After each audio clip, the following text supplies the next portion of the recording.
Welcome to Babar Hayat cricket show में उस्मान और मेरे साथ हैं Babar Hayat. What a day! Ashwin 500 wickets. What a great bowler. मतलब कि आजकल के दौर में आपको ग्रेट स्पिनर्स कम ही देखने को मिलते हैं, but what a achievement test cricket में। आजकल लीग्स का दौर, लोग लीग के पीछे भाग रहे हैं, प्लेयर भाग रहे हैं, वहां अश्विन का 500 विकेट्स लेना क्या कमाल की परफॉर्मेंस है। What a historic day for team India के फैंस के भाई। इस लेजेंड अश्विन को आप देख रहे हो, इस डिकेड का मेरे हिसाब से सबसे बेस्ट बॉलर है। उसकी 500 विकेट्स के बारे में बात करेंगे कि कितना ग्रेट बॉलर है। उसके अलावा जुरेल का जिस तरह से डेब्यू हुआ, हमें लगा था सरफराज ही कर सकते हैं, बट जुरेल तो समझे यंगस्टर है, उतना डोमेस्टिक नहीं भी खेला, बट उसके बावजूद इतना शानदार किस्म का डेब्यू करना, इतना नीचे आकर और फिर इंडिया का 446 रन का पहाड़ खड़ा करना। हम समझ रहे थे 400 कर दें बड़ी बात है, 400 करना चाहिए, बट 400 प्लस रन लगा देना, उस बारे में आप लोगों के साथ बात करेंगे। और उसके अलावा डकहेट ने और इंग्लैंड ने जिस तरह का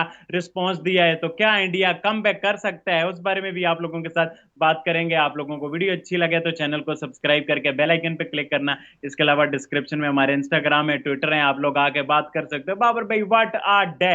मतलब अश्विन 500 विकेट्स, मतलब व्हाट आ लेजेंड। मतलब मजा आ गया। 500 विकेट्स कहना आसान है आजकल के दौर में। जी हाँ, बिल्कुल बहुत बड़ी बात है सर। मैं कहता हूं कि इसके ऊपर आज इंडियन क्रिकेट फैंस जितने खुश हो ना उतना ही कम है, क्योंकि ये बहुत बड़ी अचीवमेंट है।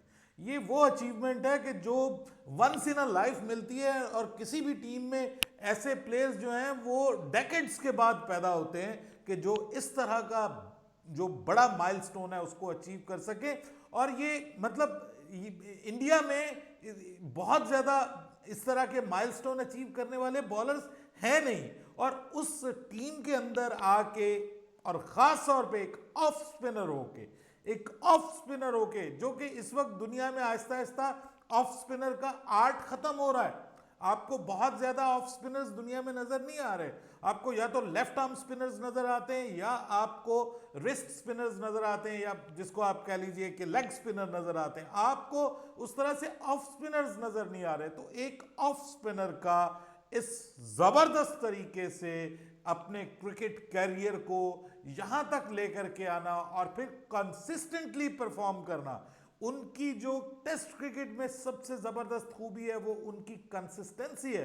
और कमाल की एवरेज स्ट्राइक रेट उनका जबरदस्त, 98 टेस्ट मैचेस में उन्होंने ये कारनामा सर अंजाम दिया है। तो आप अंदाजा लगाएं कि हर टेस्ट मैच में ऑलमोस्ट उन्होंने फाइफर तो किया है, मतलब मोर देन फाइफर उनकी एवरेज बन रही है। तो ये एक, मैं कहता हूं कि दिस इज समथिंग आउट, जिसको आप कहते हैं आउट क्लास, कमाल, एक्स्ट्रा ऑर्डिनरी ये उनकी बॉलिंग है। और सिर्फ बॉलिंग ही नहीं, बॉलिंग के साथ एक बॉलर ऐसा कि जो 4 सेंचुरियां भी बना चुका हो, यानी जो टेस्ट क्रिकेट में 4 सेंचुरियां बना चुका हो, जो प्रॉपर एक बॉलिंग ऑलराउंडर के तौर पे अब जिसको रिकग्नाइज किया जा रहा हो, और वो 500 विकेटें ले और फिर रन्स भी बनाए अपनी टीम के लिए, सेंचुरियां भी स्कोर करे, और जहां पे जरूरत हो वो वहां पे परफॉर्म करे। उसकी उंगलियों में जो जादू है, उसने टीम इंडिया को बहुत कुछ दिया है sir. What a great servant for Indian cricket he has prove to be. और उसके अलावा जो मतलब आज का दिन जो है, ये एक जिसको आप कहते हैं कि ऐसा माइलस्टोन है कि जो उसकी फैमिली के लिए, जो उसके पेरेंट्स के लिए, आई वाज जस्ट वाचिंग कि जो उसके पेरेंट्स जो हैं इसमें उनकी तरफ से जो अपने बेटे के लिए मुबारकबाद का पैगाम मैं देख रहा था। सर क्या बात है, एक बाप के लिए इससे बढ़कर कोई और लम्हा नहीं हो सकता कि उसका बेटा जो है वो एक सॉर्ट ऑफ लेजेंड के तौर पे दुनिया में रिकग्नाइज्ड हो। और अब अश्विन जो है वो one of the legends of the test cricket बन गया है। आज उसने ये जो माइलस्टोन अचीव किया है, और ये मैं कहता हूँ आज टेस्ट मैच जैसा भी हुआ है, इसमें जितनी भी परफॉर्मेंस हुई है उन सब को ओवरकम किया है। इस एक विकेट उनकी जो उनको रिक्वायर्ड थी वो लेकर के आज उन्होंने एक हिस्ट्री क्रिएट कर दी है। तो मुझे तो बहुत पसंद है। एक बीइंग अ पर्सन भी बहुत शानदार है वो।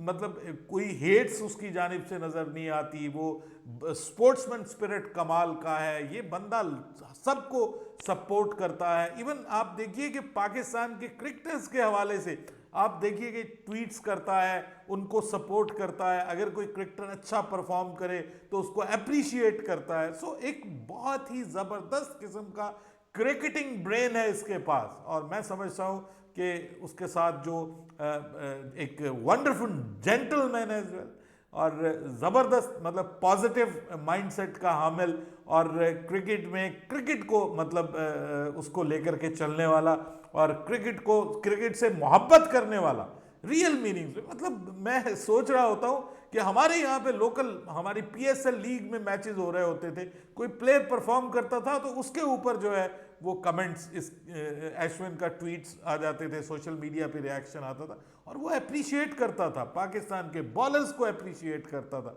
पाकिस्तान के फास्ट बॉलर्स को। नसीम शाह का बहुत बड़ा मद्दाह कह लीजिए, तारीफ करने वाला। तो मतलब ये चीज़ें वो हैं कि जो आपको एक यूनिवर्सल प्लेयर बनाती हैं, ये वो चीज़ें हैं कि जो आपको पूरी दुनिया में आपको आपकी मोहब्बत को बढ़ाती हैं। और आई think so every cricket fan would be really happy and would be proud of what have been performed by Ashwin throughout his career. पूरा कैरियर शानदार है, जानदार है, जबरदस्त है। तो मुबारकबाद सभी इंडियन क्रिकेट फैंस को, उसके पेरेंट्स को, उसकी फैमिली को, सबको बहुत बहुत मुबारकबाद कि ये वाकई एक हिस्टोरिक डे था और ये बंदा डिजर्व भी करता था। So highly deserved milestone by a wonderful cricketer. बिल्कुल बाबर भाई, राइट आर्म ऑफ स्पिनर वाला तो आर्ट जो है ना, जो हम देखते थे सईद अजमल को कराते हुए, मजा आता था। एक चाहे वो कहते हैं ना, मजा आता था, एक दिल लगी सी होती थी। ग्रेम समान हो गए और अभी अश्विन को देखते हैं, बट अभी कमिंग में कोई उस तरह से बड़ा नजर नहीं आता कि भाई ये 60 को आगे कौन जिंदा रखे। मुरलीधरन हाँ, वाज द मुरलीधरन किंग भी ऑफ पिछली दैट। टिकेट में। या बिल्कुल, वो मुरलीधरन तो मतलब कि वो तो बिल्कुल ही लेजेंड, मतलब कि बिल्कुल ऑफ स्पिनर का तो अभी इस 5 सालों में आप देखें तो मतलब एक वो लेफ्ट आर्मर ही इसको कैरी कर रहे हैं, और उसके अलावा राइट आर्म वाले तो बहुत कम ही जो है ना अनफॉर्चुनेटली हुआ है। बहरहाल बाबर भाई, अश्विन ने कमाल तो किया ही किया। एक और नौजवान जिसमें हमारी नजरें थी, जिसको हम कल देखना चाह रहे थे, आज उसकी झलक नजर आई। 46 डेब्यू, और जिस तरह से नीचे टेल के साथ की है, और जिस तरह की कंडीशन में, मतलब आसान बिल्कुल भी नहीं है। एक और यंगस्टर ने अपना लोहा मनवा लिया, और जब वो यंगस्टर है जो कि अभी रहा है, मतलब अभी तो खेलेगा बनेगा, सरफराज तो पका हुआ है, बट उसके बावजूद इतनी इंप्रेसिव परफॉर्मेंस दिखाना जी हाँ, दुर्ग मैं जुरैल बहुत की खुश तरफ हुआ से। हूँ, मैं बहुत खुश हुआ हूँ उसकी परफॉर्मेंस देख के। उसकी 46 रन्स की जो इनिंग्स है, आप उसको कह सकते हैं कि उससे उसमें वो झलक नजर आई है कि जो इंडिया को एक टेस्ट विकेट कीपर की तलाश थी, जो जिस तरह का टेस्ट विकेट कीपर इंडिया को चाहिए था कि जो नीचे डाउन ऑर्डर पे आके अपनी टीम को रन्स भी बना के दे और अच्छी विकेट कीपिंग भी करे। मतलब उसकी विकेट कीपिंग मैंने देखी है, बहुत अच्छी विकेट कीपिंग करता हुआ नजर आया है, और मुश्किल टेक्स लिए हैं उसने विकेट के पीछे। और साथ में जो उसने बल्लेबाजी की है, और जिस तरह से उसने टेल को साथ में खिलाया है, और जो रन्स को यहाँ तक वो लेकर के आया, आई थिंक सो इसका क्रेडिट उसको जाता है। तो मैंने इसको पहले भी देखा है, बल्लेबाजी करते हुए भी, विकेट कीपिंग करते हुए भी, और जब ये एशिया कप में, तो इस लड़के में टैलेंट है और ये यंग है। मतलब there are years to come for him, I think so. और इसके लिए बहुत ज़बरदस्त है आज उसको। ये कोई बहुत आसान पिचेस नहीं है ये बैटिंग के लिए, ये उस तरह की पिचेस नहीं है कि जो आप समझते हैं कि सब कॉन्टिनेंट में होती हैं। मैं बहरहाल आज के इस प्रोग्राम में हम बेन डकेट की इनिंग्स के ऊपर बात करेंगे, क्या कमाल की इनिंग्स उसने खेली है। लेकिन उस्मान, मैं आपसे एक बात कहना चाहता हूं, और हमारे क्रिकेट फैंस को भी एक बात कहना चाहता हूं, और वो ये है कि बीसीसीआई को क्रेडिट जाता है। यार क्या कमाल की पिचेस बनाई हैं, और बहुत ब्रेव डिसीजन लिया है। नॉर्मली आपको पता है कि इंडिया में वही टर्निंग पिचेस बनाते थे, बहुत ज़्यादा टर्नर होती थी, और वो बाहर की टीमें जो थी वो स्ट्रगल करती थी, 2-2 3-3 दिन में मैचेस खत्म हो जाते थे। लेकिन इस बार ये तीसरा टेस्ट मैच होने जा रहा है, और तीनों टेस्ट मैचेस में आपको कंपैटिटिव पिचेस नजर आई हैं जो कि बहुत जबरदस्त है, जो टीम इंडिया के फ्यूचर के लिए बहुत अच्छा होगा। मैं आपको बताऊं कि यहां पे देखिए, मैं मानता हूं कि सिंगल हैंडेडली इंडिया नहीं जीत पा रहा, लेकिन जो मेहनत करेगा इंडिया उसके बल्लेबाज मेहनत करेंगे, उसके बॉलर्स मेहनत करेंगे, कप्तान को मेहनत करनी पड़ेगी, अपनी कप्तानी से और अपनी प्रेजेंस दिखानी पड़ेगी। ये भाई ये टीम इंडिया के लिए फ्यूचर पॉइंट ऑफ व्यू से बहुत अच्छा है, बहुत जबरदस्त है।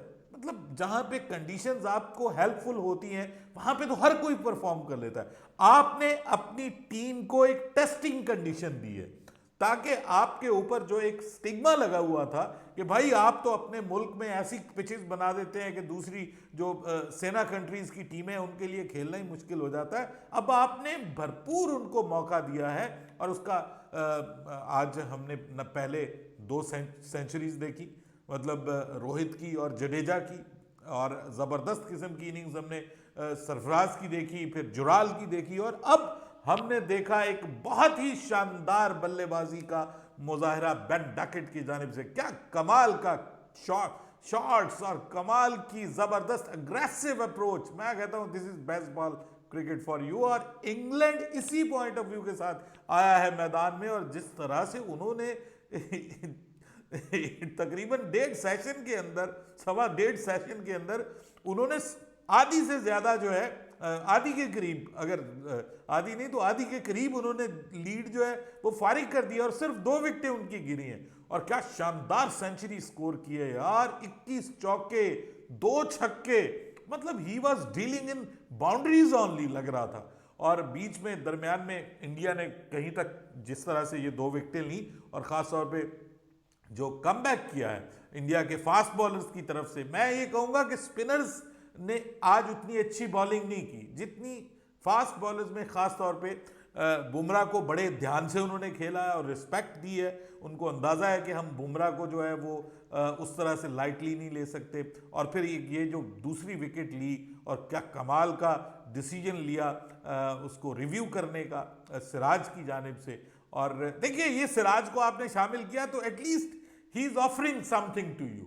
आपने पिछले मैच में मुकेश को शामिल किया था और आपको उसको छुपाना पड़ रहा था, यहाँ पे आप उसको लेके एक विकेट टेकिंग ऑप्शन के तौर पे आ रहे हैं। और अगर मतलब एक तरफ से आपको बुमराह ने विकेट नहीं लेके दी तो दूसरी तरफ से आपको जो है वो सिराज ने विकेट लेके दे दी है, तो ये ज़बरदस्त है जी, कमाल है।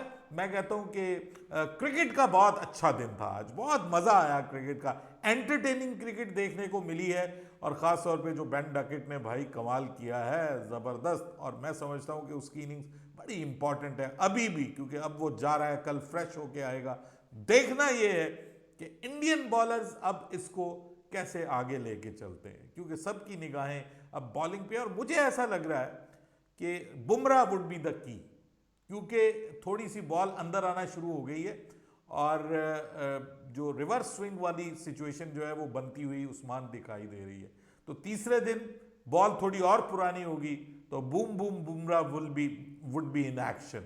ये तो मैं प्रिडिक्ट कर रहा हूँ, he would be among the wickets. और फिर आपको पता है कि स्पिनर्स मतलब उनसे भी कुछ बेहतर उसकी एक्सपेक्टेशन है। 440 बहुत रन्स होते हैं, अभी भी अच्छी खासी जो है वो लीड है इंडिया की। तो आई थिंक सो इंडिया को घबराना नहीं चाहिए, और just 1 or 2 wickets, more wickets, और इंडिया विल बी बैक।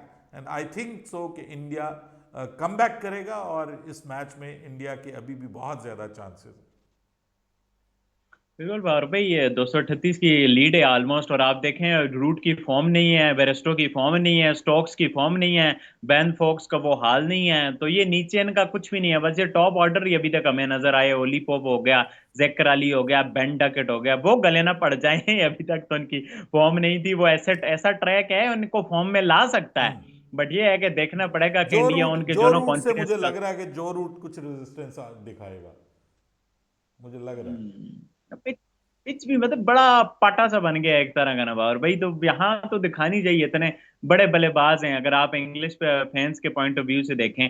और जिस तरह की क्रिकेट इंग्लैंड खेलते हैं उसका कोई होता है कि इन्हें ज्यादा टाइम मिल जाता है, इन पे प्रेशर नहीं बनता कि हाँ यार अगर इंग्लैंड भी 2 दिन लगा के खेले तो फिर ड्रा की तरफ भी तो इंडिया नहीं जाएगा कि भाई ड्रा हो जाए। तो वो एक अच्छा एज भी इन्हें मिल जाता है कि यार आप खुद भी आप अपना गेम खेल सकते हो, जो आपकी स्ट्रेंथ है वो आपको अपोजिशन प्रोवाइड करती है, बट आपको परफॉर्मेंस दिखानी पड़ेगी, वैसे काम नहीं पड़ेगा। अब काफी इवन इवन सा काम हुआ है, लीड भी अच्छी है और डकट की विकेट भी बड़ी इंपॉर्टेंट है। ये दो कीज होंगी, देखना पड़ेगा किस तरह की इंडिया परफॉर्मेंस दिखाता है और इंग्लैंड किस तरह से इसको यूटिलाइज कर पाते हैं। आप लोग बताओ, आप लोगों का क्या पॉइंट ऑफ व्यू है अश्विन की 500 विकेट्स के बारे में? किस किस को अश्विन का यह दिलकश किस्म का 500 विकेट्स का जो है ना, किस तरह की जर्नी थी, और उन्होंने अपने फादर के नाम डेडिकेट भी की आफ्टर इनिंग, तो वो आप लोग बताओ उस बारे में। और उसके अलावा जुरेल कितना इंप्रेसिव लगा, और इंडिया इंग्लैंड के आज के दिन के बारे में क्या व्यू है कि इंडिया कमबैक करेगा, इंग्लैंड कमबैक करेगा? अपना पॉइंट ऑफ व्यू लाजमी नीचे कमेंट करके बताना। वीडियो अच्छी लगे तो चैनल को सब्सक्राइब करके बेल आइकन पे क्लिक करना। इंशाल्लाह नेक्स्ट वीडियो में आप लोगों से मुलाकात होती है, तब तक के लिए अल्लाह हाफिज। अल्लाह हाफ़िज़।